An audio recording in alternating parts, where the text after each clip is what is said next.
User's Guide is a printed book. I just wonder, like, Simon, why did you want to get stories and compile them for this particular point in time? And kind of, when you put something in a book, there is a kind of archival, or it's a kind of historical document in a way that maybe some other forms aren't. Yeah, look, I mean, we were really interested as we sort of undertook this program of, there was so much uncertainty and no one kind of knew what the year would be or how long it would last or what it would look like. And it was so different for people in Victoria compared to people in New South Wales, compared to people in Tasmania even, and then across the world, that it was so unsettling and so new and so uncharted that it seemed like the right thing to do,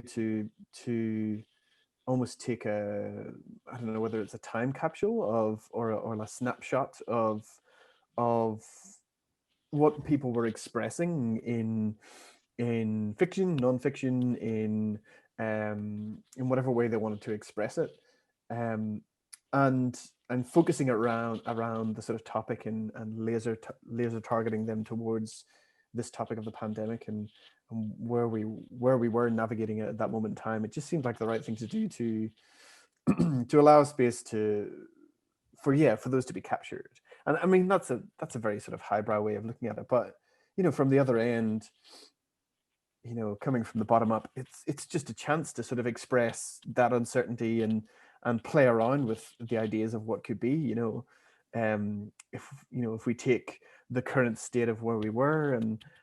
not knowing where we were going to end up, and say to a whole bunch of students, what could possibly happen if this went to the nth degree or got really, really bad. Tell us a fictional story about where that would end up, and suddenly you get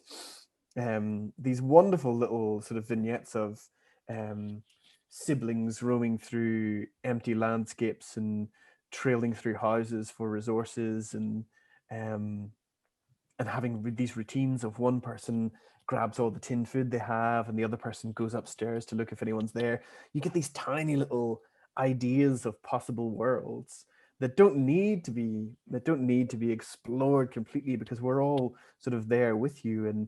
through these tiny little snippets of stories we discover these thousands and thousands of versions of this other world.